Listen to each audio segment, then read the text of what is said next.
Ils ont manqué ma remise de diplôme pour sa fête. Je ne comptais pour rien. Alors, je suis parti. J'ai coupé les ponts. Pas de famille, pas de regrets.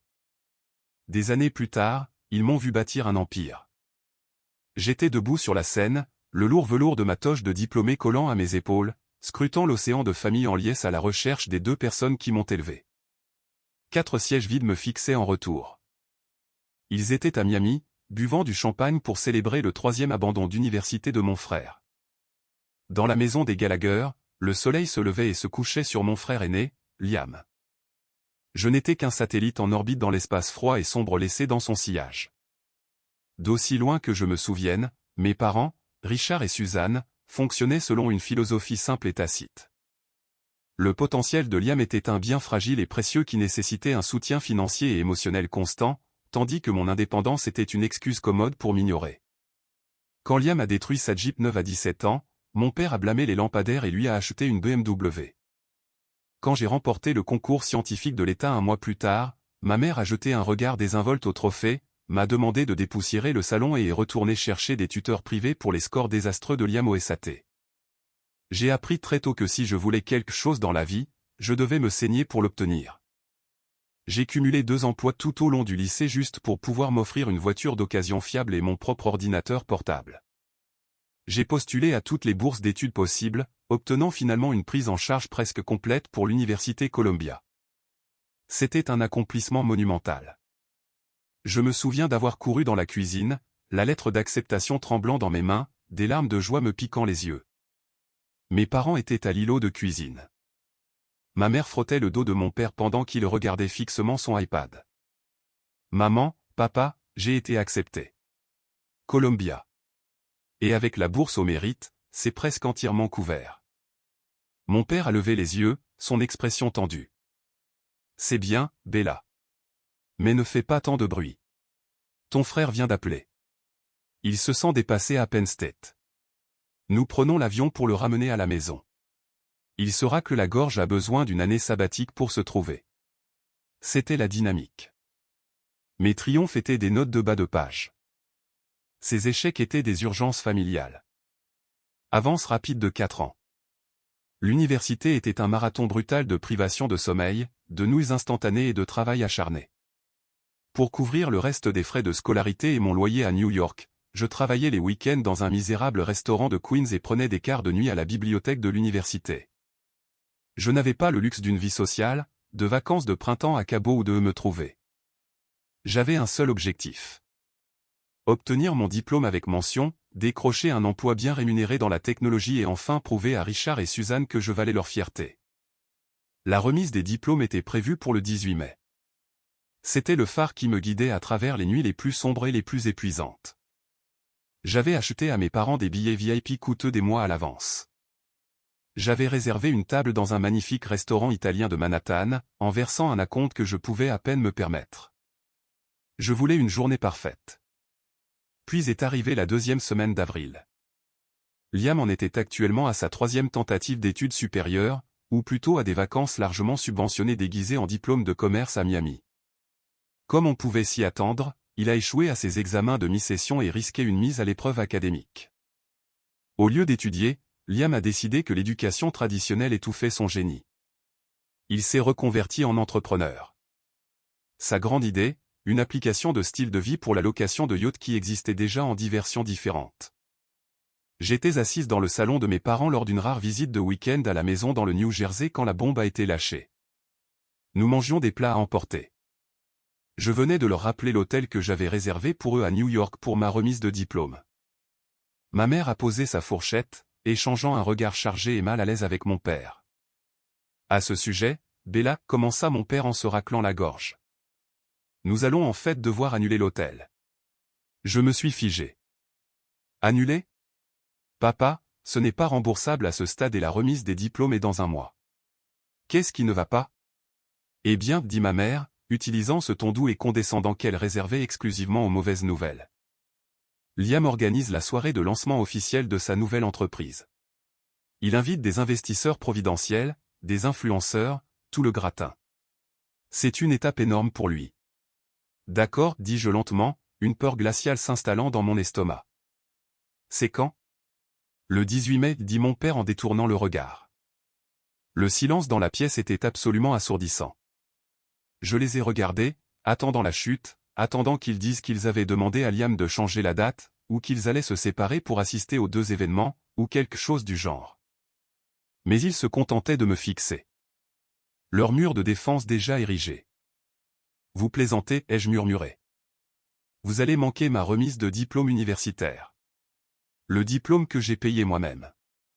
Les honneurs pour lesquels je me suis saigné. Pour aller à une fête pour une application qui n'existe même pas encore. Une fête pour un gars qui vient d'abandonner pour la 3e fois. Bella, ne sois pas cruelle avec ton frère, lança ma mère, son empathie s'évanouissant instantanément. Tu sais à quel point il a des problèmes d'estime de soi. Il a besoin que sa famille soit là pour montrer un front uni à ses investisseurs. Toi. Tu as toujours été si forte, si indépendante. Tu n'as pas besoin de nous là-bas. Ce n'est qu'une cérémonie, ma grande, ajouta mon père en agitant la main d'un air dédaigneux. Tu traverses une scène. On te donne un bout de papier. C'est ennuyeux de toute façon. Nous t'emmènerons dîner dans un bon restaurant de steak à notre retour. C'est notre tournée. La trahison n'était pas un coup de poignard soudain.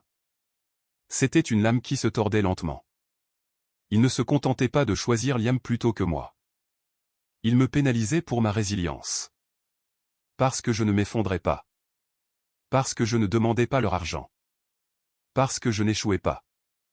J'étais indigne de leur temps. Je ne veux pas d'un dîner de steak, dis-je, ma voix tremblant d'une rage si profonde qu'elle m'effrayait. Je veux mes parents à ma remise de diplôme.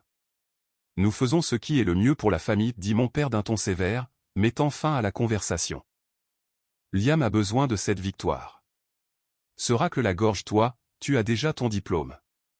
Sois une sœur qui le soutient pour une fois. Je n'ai pas crié. Je n'ai pas pleuré devant eux. Je me suis levé, j'ai pris mon manteau et je suis retourné à New York dans un silence de mort. Cette nuit-là, allongé dans mon appartement exigu, quelque chose en moi s'est brisé de manière irrévocable. La jeune fille désespérée et suppliante qui voulait juste l'approbation de ses parents était morte. Le 18 mai était une belle journée de printemps fraîche. Le campus était animé par les cerisiers en fleurs et le bourdonnement électrique de milliers de familles fières. J'étais assise sur la chaise pliante sur la grande pelouse, entourée de mes pairs.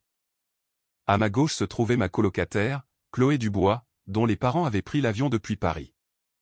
Ils pleuraient, prenaient des photos sans fin et la serraient dans leurs bras jusqu'à ce qu'elle ne puisse plus respirer. Chaque fois que je regardais vers les places des invités, mes yeux trouvaient les 4 chaises vides dans la section VIP. Mon cœur me faisait physiquement mal.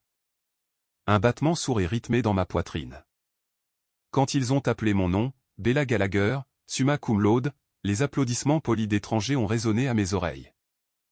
J'ai traversé la scène, pris le diplôme relié en cuir et souri pour le photographe professionnel. J'ai regardé la foule une dernière fois. Rien, juste une mer de visages inconnus.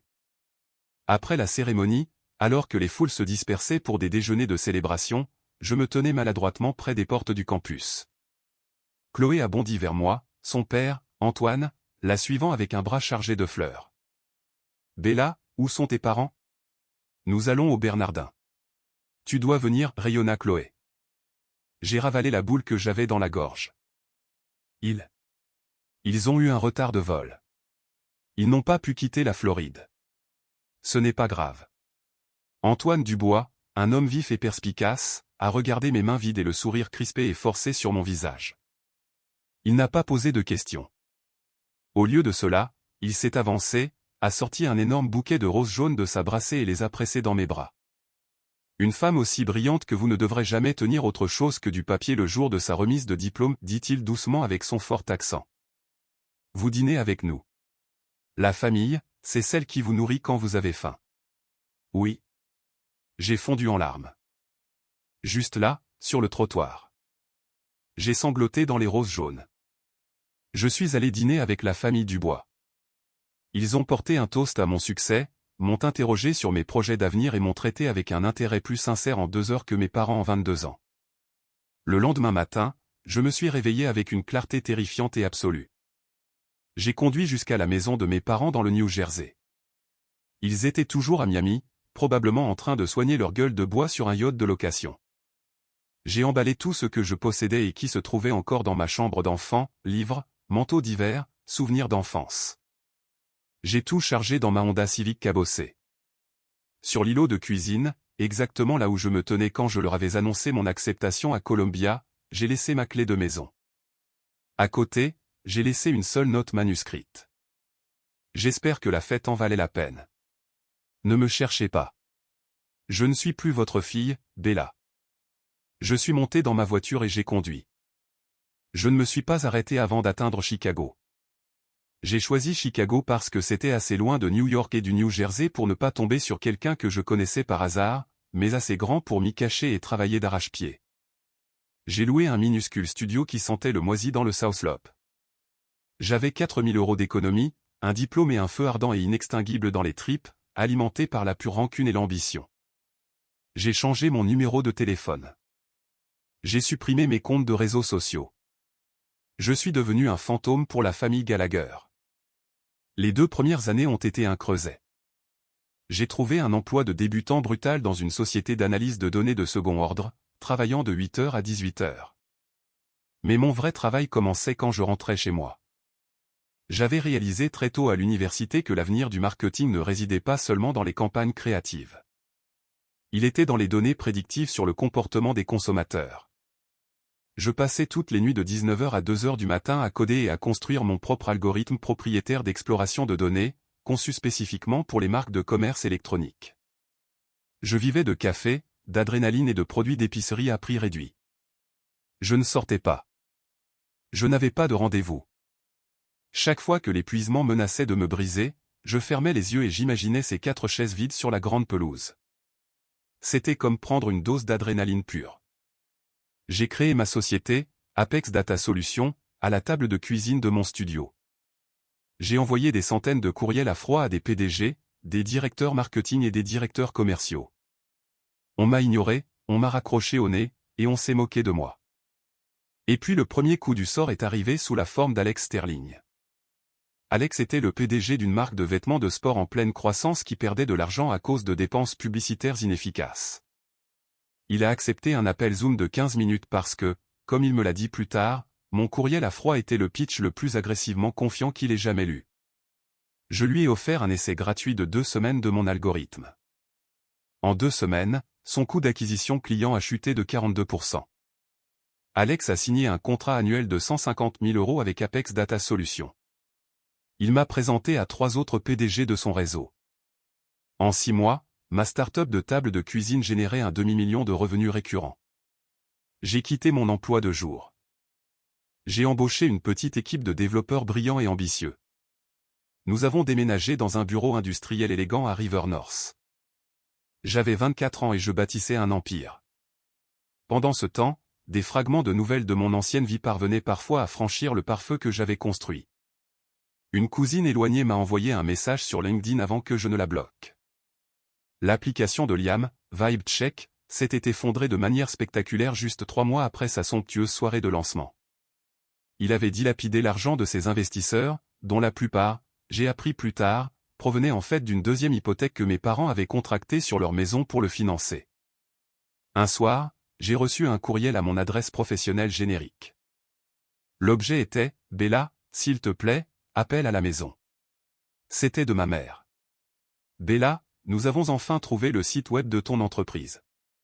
Nous sommes si fiers de toi. Liam traverse une période très difficile en ce moment. Ses partenaires commerciaux l'ont escroqué. Se racle la gorge et il est de retour à la maison. Le marché est si difficile. Tu nous manques terriblement. Le dos de ton père le fait souffrir et la maison est si calme. S'il te plaît, appelle-nous. Nous devrions tous dîner ensemble. Une réunion de famille. Amour, maman. J'ai regardé l'écran. La lumière brillante du moniteur illuminait mon costume sur mesure et la vue panoramique de la ligne d'horizon de Chicago derrière moi. J'ai lu les mots « Nous sommes si fiers de toi » et je n'ai absolument rien ressenti.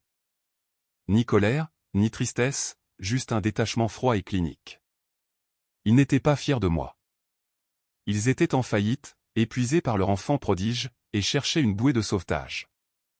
J'ai cliqué sur supprimer. Je n'ai pas encore bloqué l'adresse électronique. Je voulais qu'ils envoient leur message dans le vide, qu'ils ressentent exactement le même silence assourdissant que j'avais ressenti le jour de ma remise de diplôme. Je suis retourné à mon moniteur, j'ai affiché les projections financières pour notre prochain trimestre, et j'ai souri. Le fantôme qu'ils avaient créé était maintenant un titan, et je ne faisais que commencer. Au moment où j'ai eu 28 ans, Apex Data Solutions n'était plus une start-up. C'était une machine d'une efficacité dévastatrice. Nous étions passés de mon studio moisi à occuper 3 étages d'un gratte-ciel dans le Lot. Nous avions remporté d'importants contrats avec des marques de détail du Fortune 500, prédisant sans faille les tendances de consommation avec un algorithme qui laissait mes concurrents dans le désarroi. Ma valeur nette a dépassé le seuil des 50 millions d'euros juste après mon anniversaire. J'avais aussi légalement changé mon nom de famille. Bella Gallagher était un fantôme laissé dans les ruines de mon enfance. Je suis devenu Bellae, adoptant le nom de jeune fille de ma grand-mère maternelle, la seule femme de ma famille qui m'ait jamais montré une once de véritable courage avant de décéder. Pour le monde des affaires, Bella était une architecte de données impitoyable et brillante. Personne ne connaissait l'histoire de la jeune fille qui pleurait dans des roses jaunes le jour de sa remise de diplôme. Avec ma nouvelle richesse, j'ai commencé à me diversifier. Je me suis associé à une importante société de capital risque de Chicago, Caldwell Venture, dirigée par un titan à l'esprit vif nommé Harrison Caldwell. Harrison et moi partagions une philosophie similaire. Nous investissions dans les chiffres, pas dans les histoires larmoyantes. C'était un mardi pluvieux d'octobre quand Harrison m'a appelé dans la salle de conférence principale. « J'ai un pitch à 14 h, dit Harrison, jetant un portefeuille brillant sur la table en acajou. Une nouvelle plateforme de logistique technologique appelée Elvat. Le fondateur arrive de la côte est. Il demande 2 millions d'euros en financement d'amorçage. Les finances sont un désastre complet, mais le concept technologique propriétaire a une minuscule, microscopique lueur de potentiel. Je veux ton avis sur le modèle de données avant que je ne le démolisse inévitablement. Je m'assierai au fond, ai-je accepté en me versant un café noir. Mais si les données sont nulles, je mets fin à la réunion. À 14 h précises, ce racle la gorge les lourdes portes en verre de la salle de conférence se sont ouvertes. J'étais assise au bout de la longue table, à moitié dans l'ombre de la lumière nuageuse filtrant à travers les baies vitrées, examinant une feuille de calcul sur ma tablette. Harrison, merci beaucoup pour cette opportunité. Une voix écœurante de familiarité, trop confiante, a retenti dans la pièce. Ce racle la gorge, je me suis figé. La tablette a failli glisser de mes doigts. J'ai levé les yeux lentement. Debout là, dans un costume de créateur mal taillé, tenant une mallette en cuir comme un bouclier, se trouvait Liam. Il avait l'air plus vieux, mais pas nécessairement plus sage. L'éclat du garçon en or s'était estompé, remplacé par l'épuisement profond et creux d'un homme qui avait passé les 6 dernières années à fuir les conséquences de sa propre incompétence. Sa ligne de cheveux reculait, et il y avait un tic nerveux et désespéré au coin de sa mâchoire. « Asseyez-vous, dit Harrison doucement, désignant la chaise en face de lui. « Liam, c'est bien ça ? Avant de commencer, je voudrais vous présenter notre partenaire silencieuse et analyste de données principale, Madame A. Elle évaluera l'architecture back-end de votre modèle logistique. » Liam tourna la tête vers le bout de la table. Il afficha un sourire charismatique et étudié qui mourut brusquement sur ses lèvres.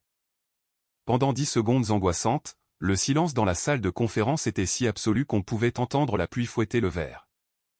J'ai regardé la couleur quitter le visage de Liam. Ses yeux passèrent de mon costume bleu marine sur mesure à mes cheveux coiffés et enfin à l'expression froide et morte dans mes yeux. Il cligna rapidement des yeux comme pour dissiper une hallucination. Bella, suffoqua-t-il, le mot sonnant comme une toux. Harrison haussa un sourcil, regardant entre nous.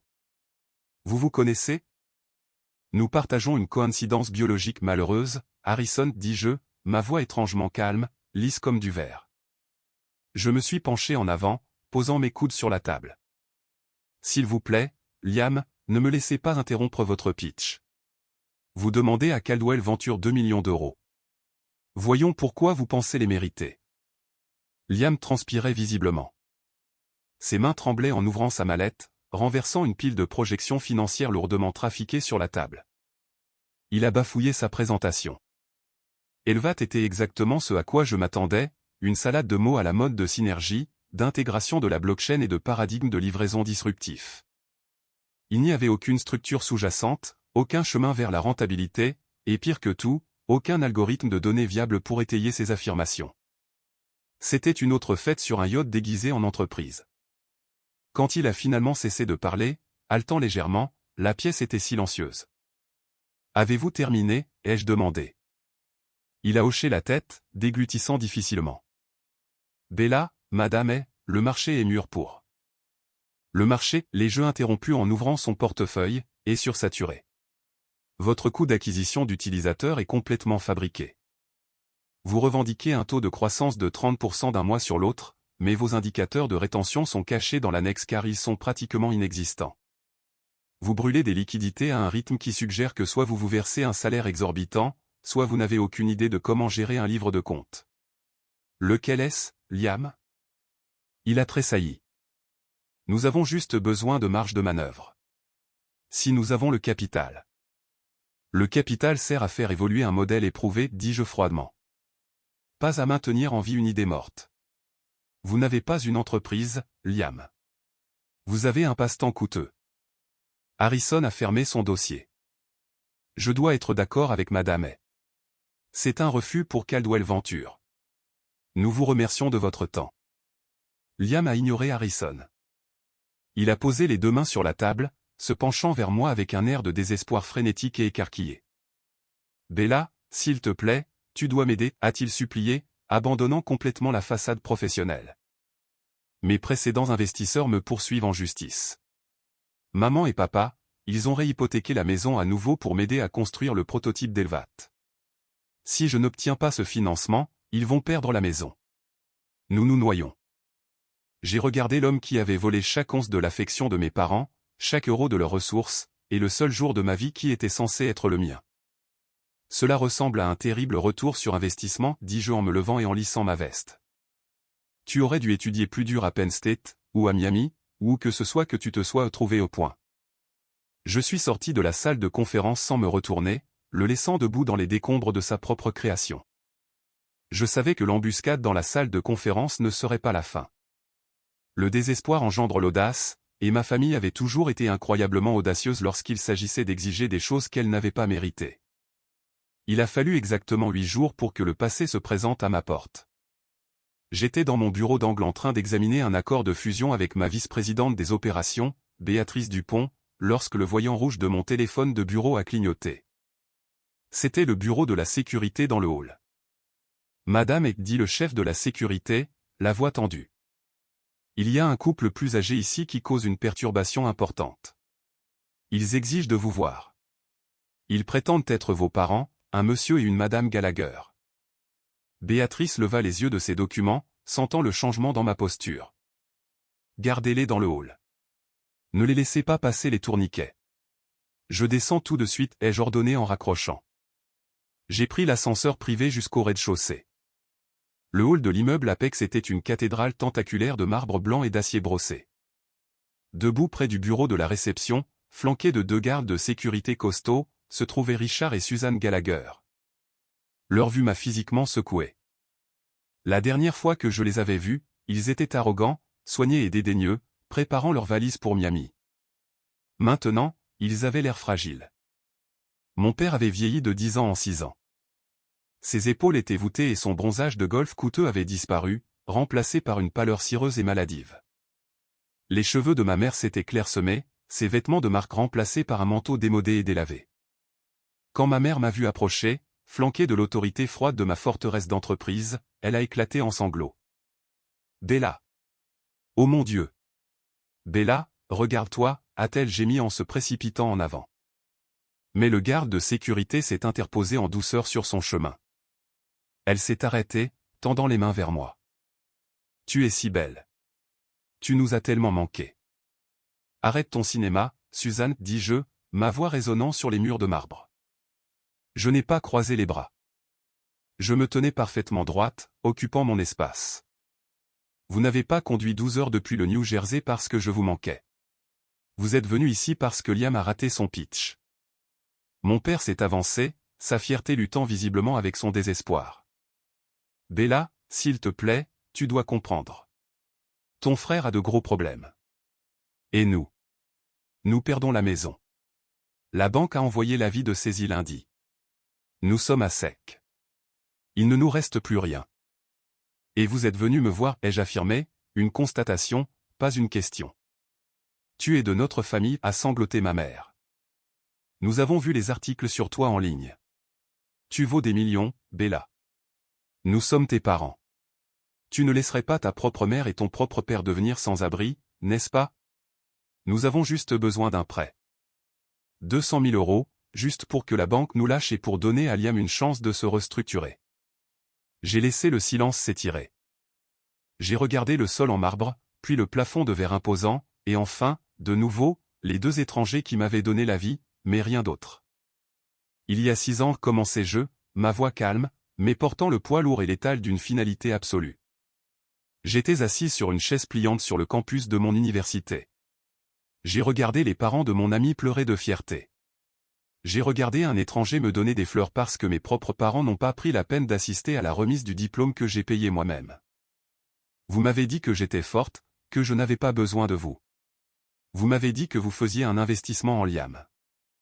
Nous avons fait une erreur, a aboyé mon père, son visage devenant rouge. Les parents font des erreurs, Bella. Tu ne peux pas garder rancune éternellement.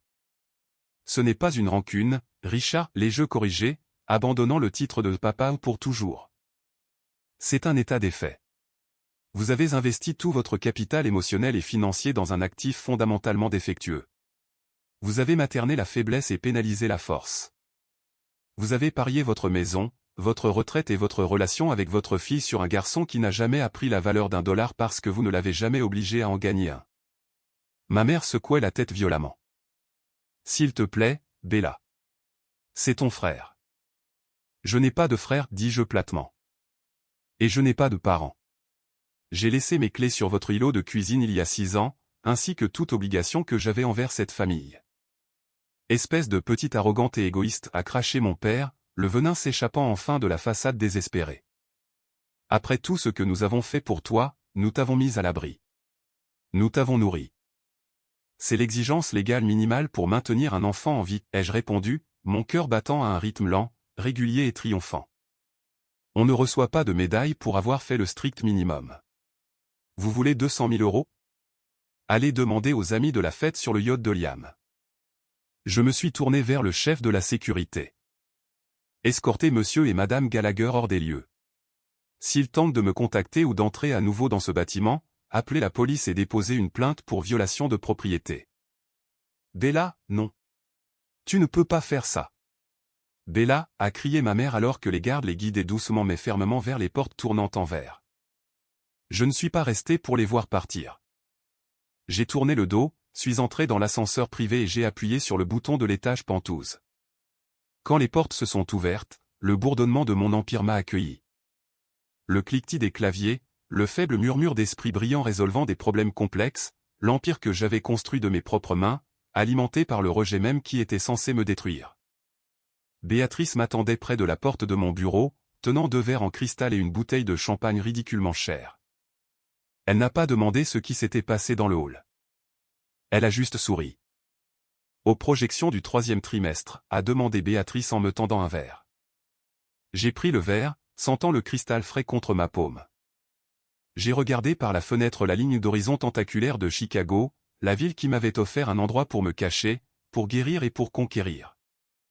Non, dis-je en levant mon verre et en laissant un sourire authentique et radieux illuminer mon visage. La famille ne se définit pas par l'ADN partagé. Elle se forge dans le feu du respect mutuel et du fait d'être présent quand ça compte. Ils ont tout misé sur un château de cartes qui s'est effondré, pendant que je bâtissais une forteresse avec les pierres qu'ils m'ont jetées. Mes parents ont manqué ma remise de diplôme pour materner un échec, alors je me suis diplômé d'eux. Se racle la gorge aujourd'hui, mon empire est debout et je ne regarde jamais en arrière.